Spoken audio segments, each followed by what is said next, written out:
1983년 제가 21살 때 교육전사를 시작했어요. 그러니까 교육전사로 시작해서 전도사, 또 부목사, 담임목사, 지금 보니까 횟수로 40년째 목회자의 삶을 살고 있어요. 40년 동안 다양한 교회에서 다양한 분들을 많이 만났어요. 정말 목회자인 제가 보기에도 성숙한 그리스도인의 모습들, 정말로 본받고 싶은 그런 성도들이 참 많았어요. 힘들고 어려운 속에서도 신앙생활하는 그런 모습 보면 정말 존경할 만한 그런 분들이 참 많이 있어요. 그런데 한 가지 안타까운 것은 뭐냐면 그 많은 성도들 아름다운 신앙생활을 하는 가운데 혹 몇 사람들은 하나님 말씀에 대한 오해로 인해서 신앙생활을 기쁘게 하지 못하고 신앙생활을 굉장히 힘들게 하고 또 신앙생활을 통해서 구원의 감격과 기쁨을 제대로 누리지 못하는 그런 분들도 있어요. 목회자로서 그런 것을 보는 것은 참으로 안타깝고 정말 아쉬운 모습이죠. 하나님의 말씀을 우리가 제대로 이해하고 그 말씀의 의미를 제대로 깨닫게 되면 그 복음이 우리에게 힘을 주고 능력이 되고 우리 신앙생활이 참 멋지고 아름다운 신앙생활을 할 수 있도록 도와주는 거예요. 그런데 성경을 오해하게 되면 하나님의 말씀을 성경의 의미와 다르게 해석하게 된다면 이게 좀 힘들어지는 모습을 보게 되는 거예요. 우리가 예수님을 믿고 복 받으세요 이런 말 많이 쓰잖아요, 그죠? 전도할 때 이 말 많이 쓰잖아요. 또 성경에도 예수를 믿으면 복 받는다 이렇게 말씀하고 있지 않습니까? 그런데 이 말을 사람들이 어떻게 해석을 하냐면 예수를 믿으면 세상에서 부자가 된다, 예수를 믿으면 세상에서 권력을 갖게 된다, 그래서 꼬리가 되지 않고 머리가 돼서 이 세상을 다스리는 자가 된다, 이렇게 해석하는 분들이 있어요. 물론 세상에서 잘되고 세상에서 복받고 세상에서 머리가 돼서 모든 것을 다스리는 것은 좋은 일이지만 이 말씀에서 예수 믿고 복 받으세요 할 때 이 복이 우리가 생각하는 세상적인 이런 복이냐라고 생각할 때는 그렇지 않아요. 그런데 사람들은 이 복을 자기가 원하는 것, 자기가 생각하는 것, 자기가 기대하는 것이 복이다 이렇게 생각하는 경우가 있어요. 그래서 신앙생활 하면서도 이게 하나님의 말씀과 다른 생각을 갖고 하다 보니까 자꾸 실망하게 되고 또 불평하게 되고 또 성경과 점점 신앙생활과 점점 멀어지는 그런 삶을 살게 되는 거죠. 하나님의 말씀에 대한 왜곡된 해석, 이게 이제 가장 커다란 문제가 될 수 있는 거예요. 오늘 본문뿐만 아니라 예수님께서 제자들을 선택하시고 가르치시는 말씀에 가만히 보면 예수님께서 제자를 선택하신 다음에 어떻게 하면 제자답게 살 것이냐, 그래서 제자의 도, 제자된 사람들의 자세, 이런 것에 대해서 굉장히 많이 가르치셨습니다. 마태복음 5장, 6장, 7장에 보면 예수님께서 따로 산에 올라가서 제자들을 가르치시는 그것이 기록되어 있습니다. 그래서 산에서 가르치셨다 해서 산상수훈, 산상보훈이라고 하죠. 거기에 보면 이제 예수님의 제자로 부름받은 이 12제자들, 너희들은 세상 사람과 다른 삶을 살아야 된다, 제자로서의 도리, 제자로서의 자세를 가르쳐 주는데 그 제자도의 핵심은 뭐냐면 예수님처럼 너희들도 고난을 받게 될 것이다, 그 고난을 이상하게 여기지도 말고 그 고난 속에서도 온전한 제자다운 삶을 살아야 된다. 뭐 여러 가지 내용이 있지만 이렇게 함축하면 그런 내용이 되는 거죠. 그런데 예수님의 제자들의 모습을 성경에 기록된 것 보면 이런 모습도 있죠. 예수님께서 복음을 전할 때 수많은 사람들이 오죠. 환자들도 오고 자기 어떤 소원을 이루고 싶은 사람도 오고 이방인들도 오고 하여튼 뭐 다양한 멀리에서 어떤 때는 수만 명이 모이기도 했잖아요. 예수님 혼자서 그런 수만 명을 다 감당하기 힘들잖아요.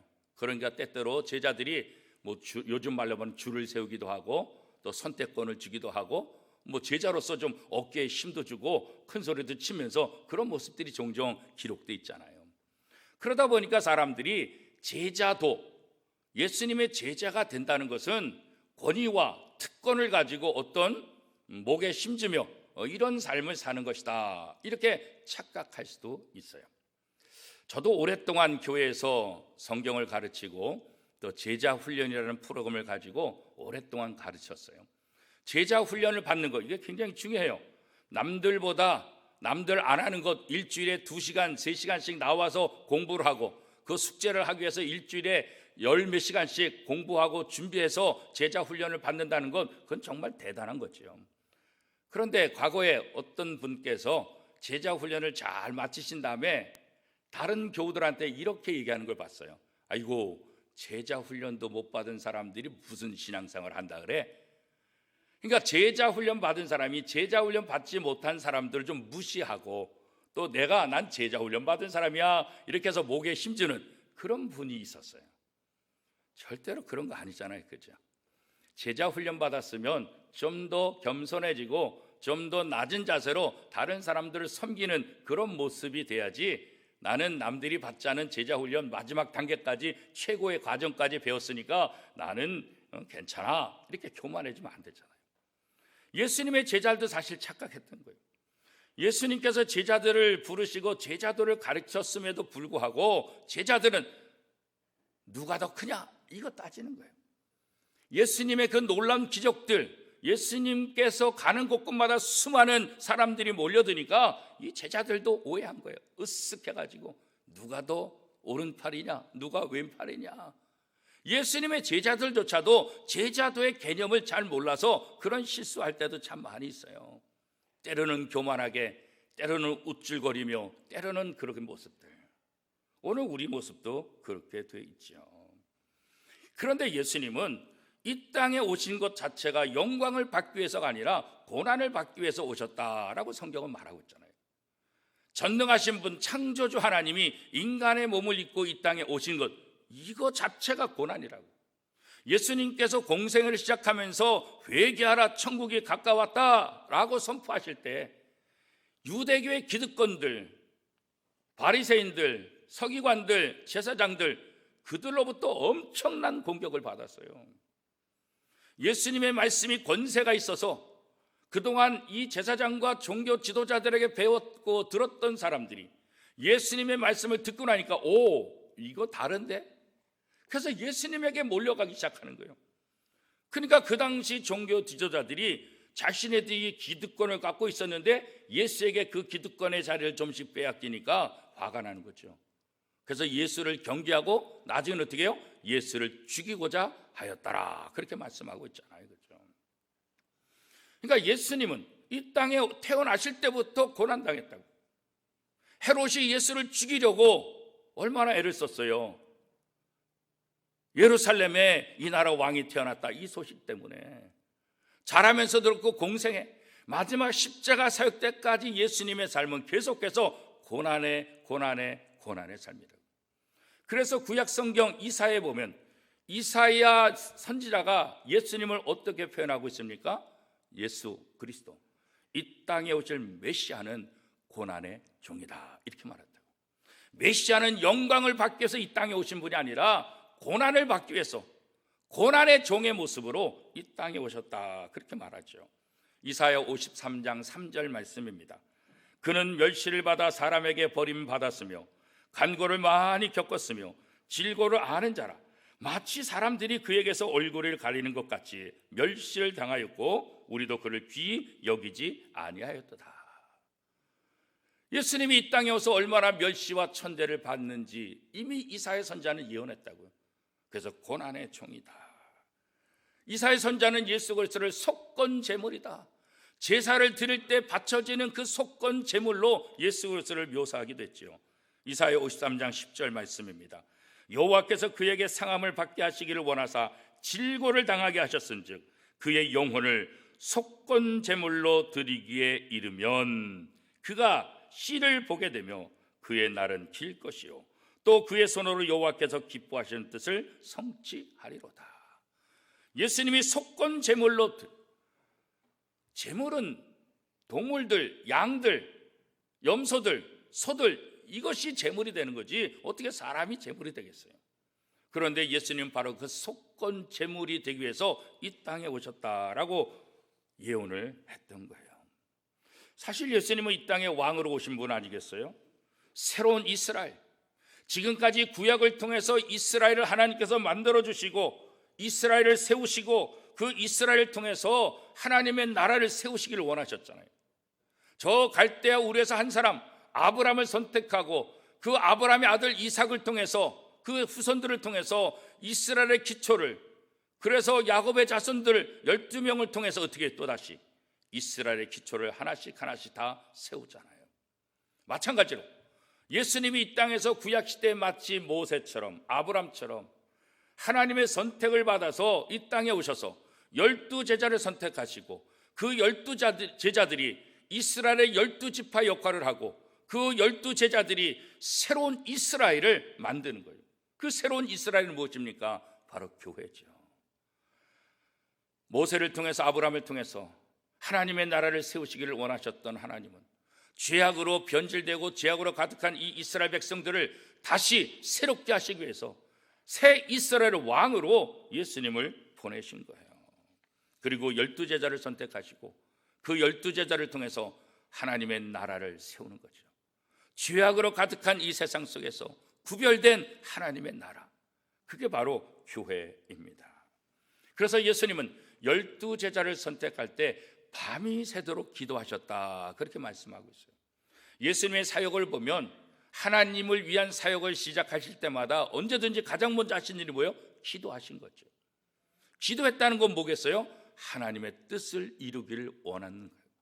예수님의 뜻을 이루는 것이 아니라 하나님 아버지의 뜻을 이루기 위해서 하나님과 대화하고 하나님의 뜻이 무엇인지를 알고 그 뜻을 이루기 위해서 순종하는 예수 그리스도의 모습. 그래서 오늘 우리들도 무엇을 하기 전에 가장 먼저 할 일은 뭐예요? 예수님을 닮아서 기도부터 하는 거죠. 이런 모습은 제자들이 닮아서 제자들도 무엇을 하든지 먼저 기도부터 하기를 원하시는 예수 그리스도의 모습을 우리가 또 볼 수 있습니다. 오늘 본문에 나와 있는 새로운 이 하나님의 나라, 이 나라를 위해서 예수님은 바로 12제자를 선택하신 거예요.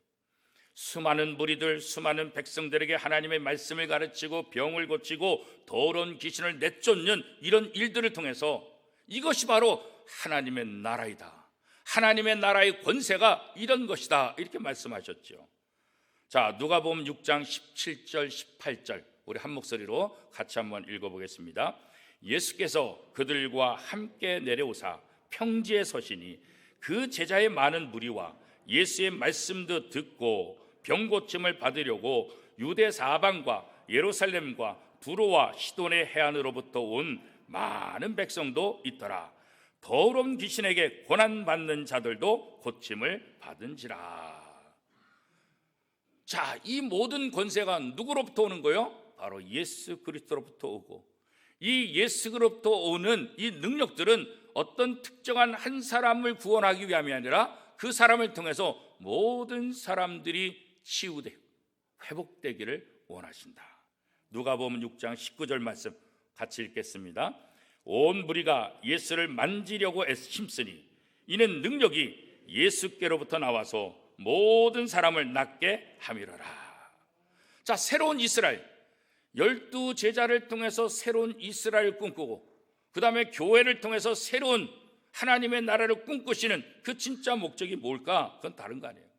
12제자를 통해서 새로운 공동체, 이 교회를 통해서 이 땅에 있는 모든 사람들에게 복음을 전하고 그들을 구원하는 하나님의 나라를 세우는 것, 이것이 바로 예수 그리스도의 꿈이고 또 하나님 아버지의 꿈이다, 이렇게 성경은 말씀하고 있습니다.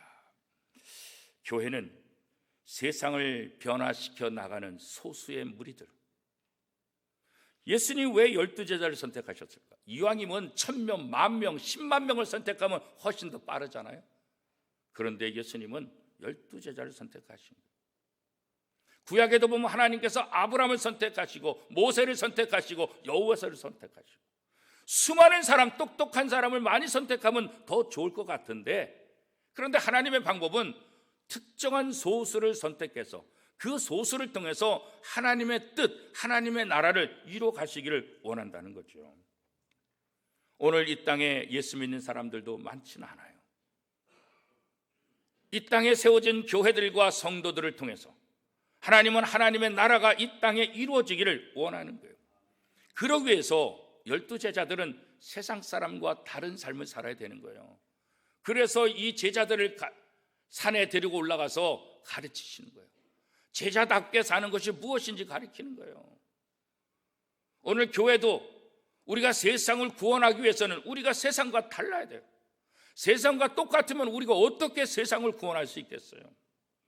뭔가 세상 사람과 다르고 그냥 다르다는 정도로 끝나는 것이 아니라 뭔가 우리가 그들에게 새로운 변화를 줄 수 있다는 소망과 희망을 그들에게 주어야 하는 것 아니겠어요? 그렇죠? 세상 사람들이 다 가는 그런 가치관, 세상 사람들이 좋아하는 그런 꿈이 아니라 하나님 나라의 꿈, 하나님 나라의 가치관과 하나님 나라의 질서, 이것이 바로 교회, 이 12제자를 통해서 새롭게 만들어진 새 예루살렘의 가장 중요한 핵심이 되어야 한다는 거죠. 하나님의 말씀을 선포할 때 소수이기 때문에 12제자들은 또 2000년 전 교회들은 가난해질 수도 있고 굶주릴 수도 있고 슬픔을 가질 수도 있고 미움받을 수도 있고 이방인들에게, 유대인들에게 공격을 받을 수도 있었어요. 그러나 그럼에도 불구하고 그것 때문에 복음 전파를 멈추지 말고, 그럼에도 불구하고 그런 핍박과 아픔이 있어도 하나님의 나라의 이 복음을 끝까지 선포하라. 왜냐하면 그것이 바른 길이고, 왜냐하면 그것이 복받는 길이고, 그것을 통해서 하나님께 영광을 돌릴 수 있기 때문에 그런 고난과 아픔이 있다 할지라도 멈추지 말고 세상을 변화시키는 그런 교회, 그런 소수가 되라, 이렇게 말씀하고 있는 거죠. 그래서 교회 역할은 중요한 거예요. 물론 교회가 세상 사람들에게 핍박받을 수 있어요.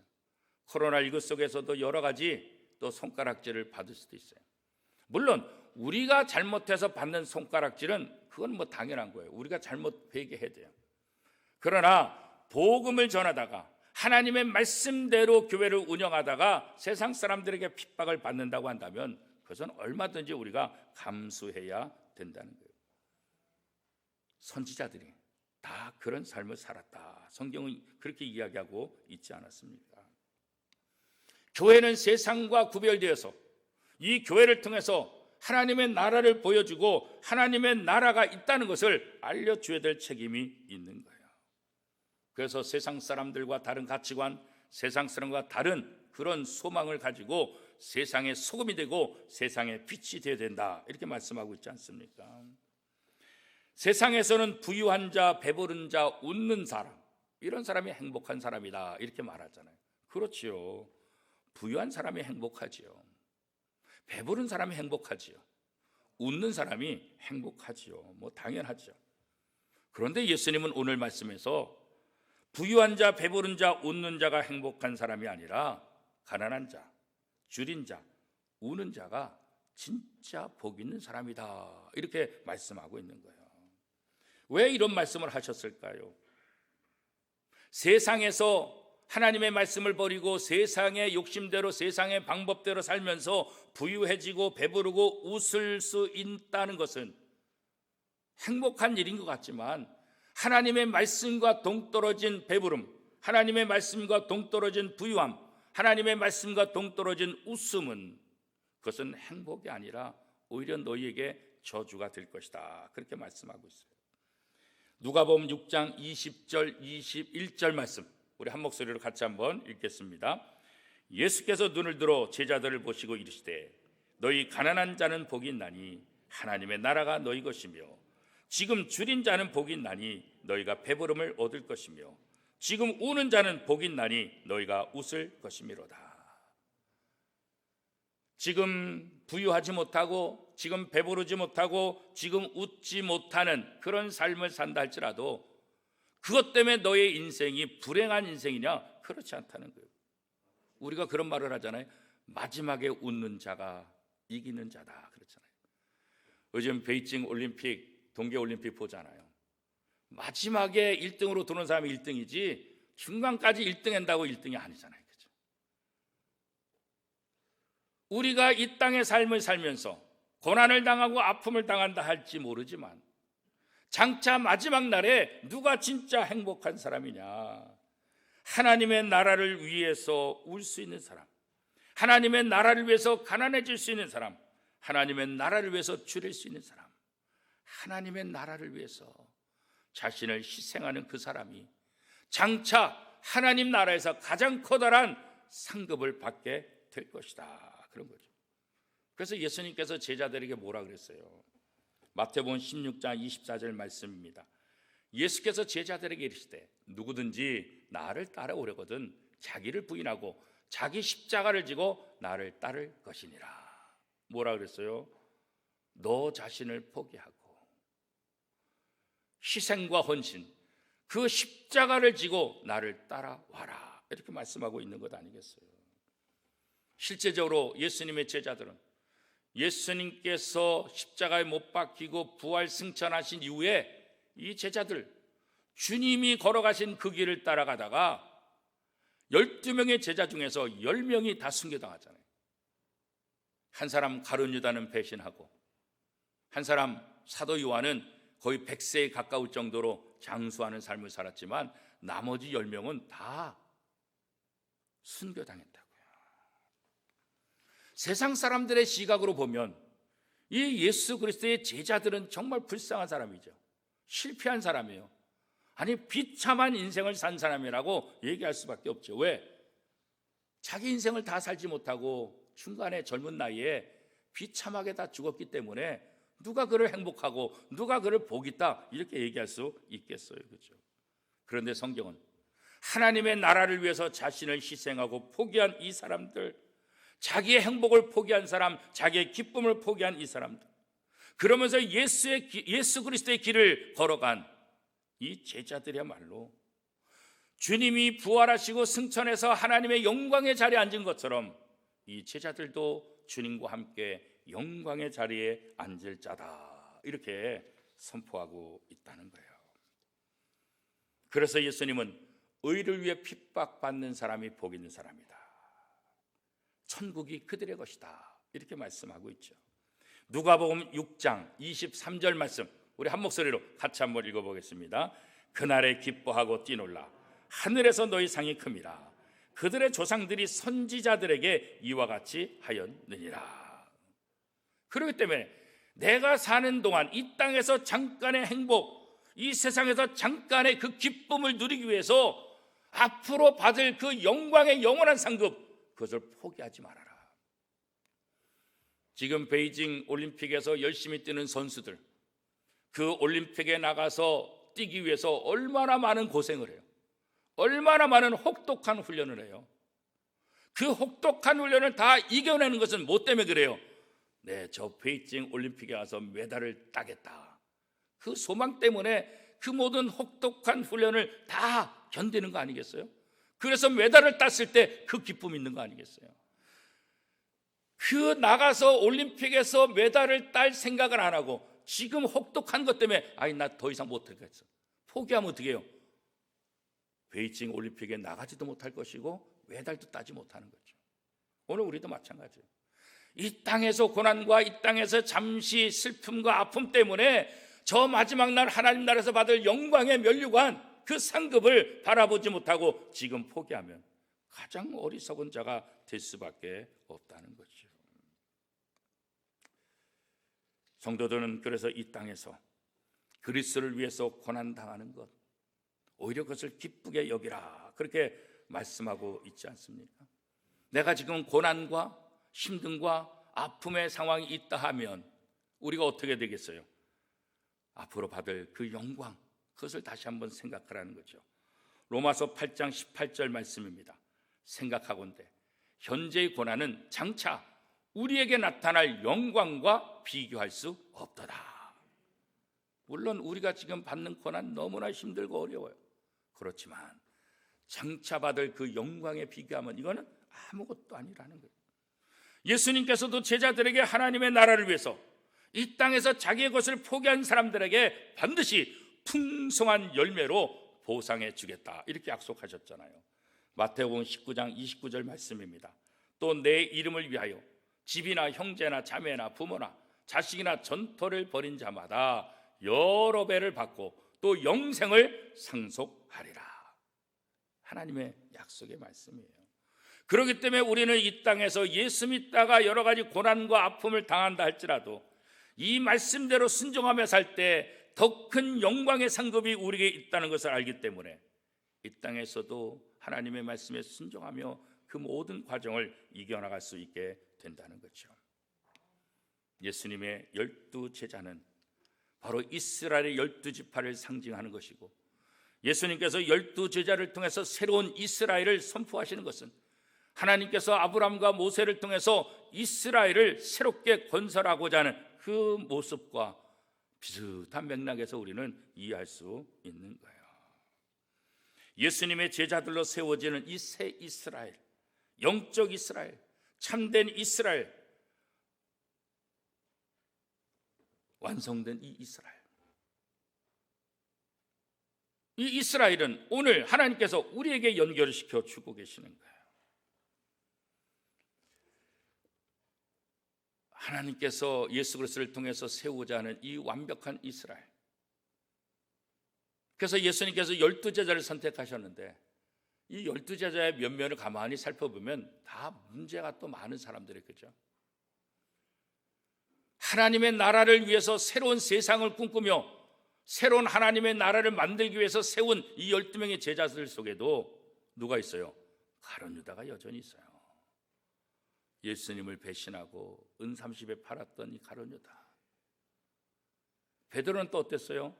수제자로서 다른 사람이 다 주를 버린다 할지라도 나는 결단코 주를 버리지 않겠습니다.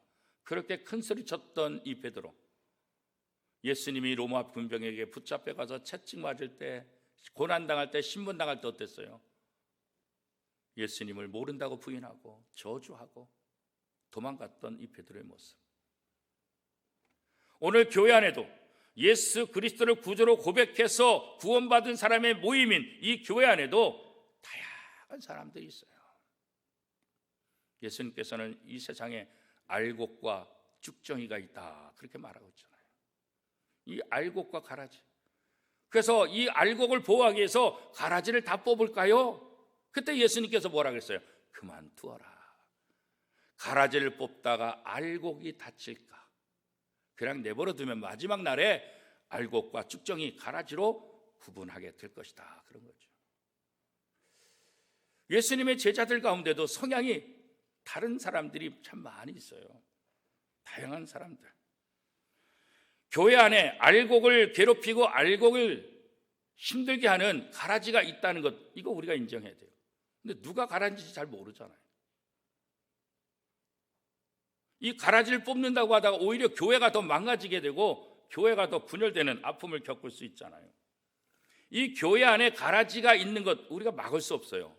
우리 사람이 어떻게 그걸 알 수가 있겠어요?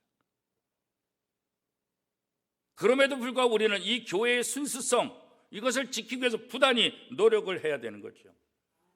교회의 순수성을 지킨다는 미명 아래 사람들을 내가 판단해서 이 사람은 내쫓고 이 사람은 내쫓고 이래서는 안 된다는 거예요. 예수님의 제자들의 모습을 가만히 보면 세리마태, 이 세리마태는 요즘 우리의 정치적인 성향의 표현을 하면 어떤 사람이라고 얘기할 수 있을까요? 극우파. 마태, 세리, 이 극우파들. 그러나 열심당 시몬은 어떤 사람이에요? 이 사람은 극좌파예요. 요즘 우리가 뭐 좌파냐 우파냐, 극좌파냐 극우파냐 그렇잖아요. 나름대로 정치 성향을, 나는 중도야.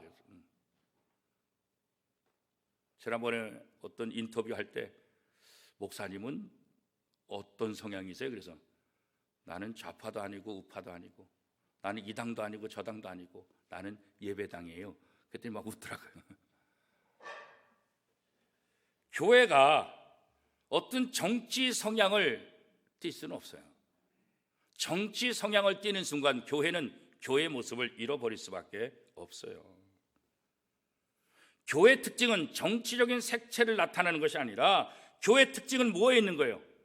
예수 그리스도를 위해서 고난받느냐? 예수 그리스도를 위해서 욕을 먹고 있느냐? 예수 그리스도를 위해서 희생하고 있느냐?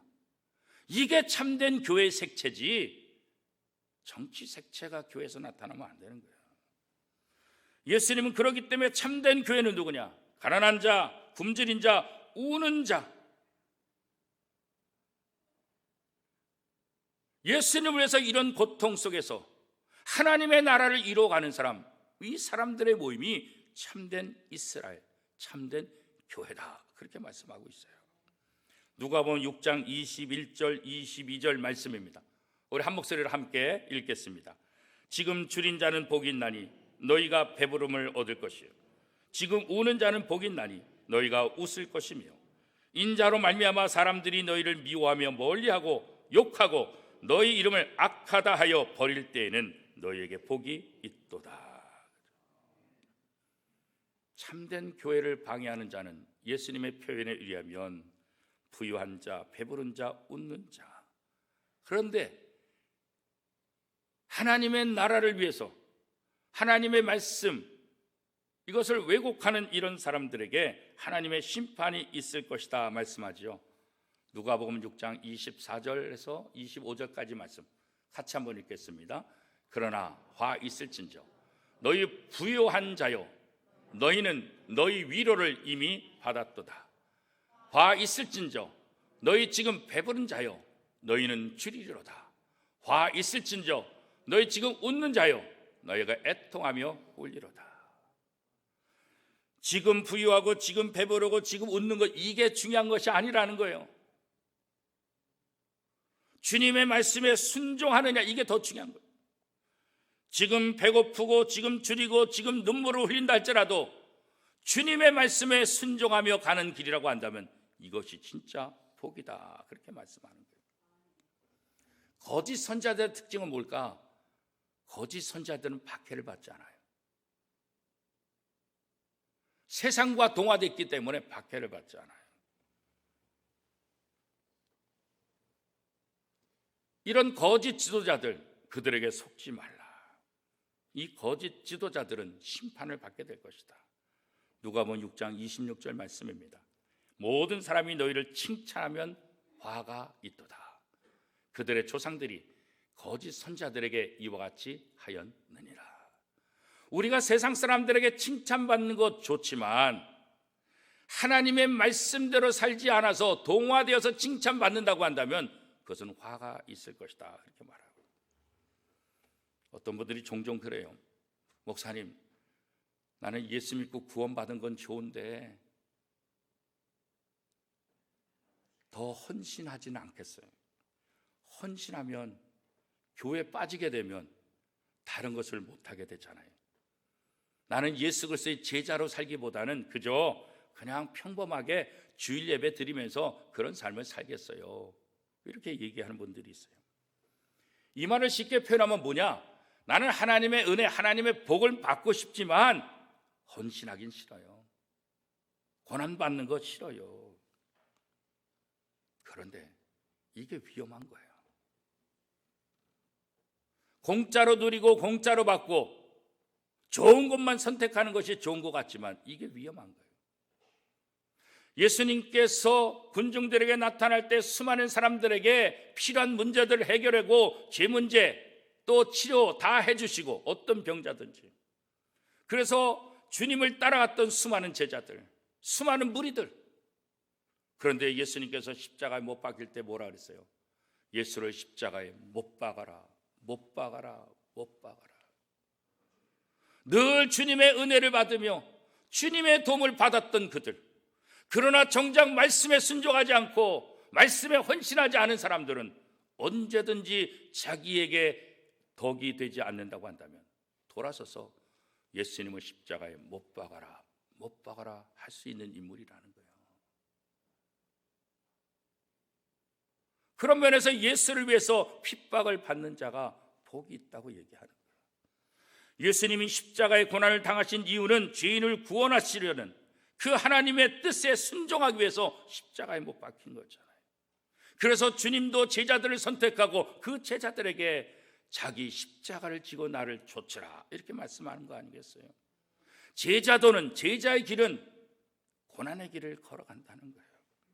고난이 있다 할지라도 그럼에도 불구하고 그 길을 묵묵히 걸어가는 것, 그것이 바로 예수 그리스도의 제자됨의 도리라는 거죠.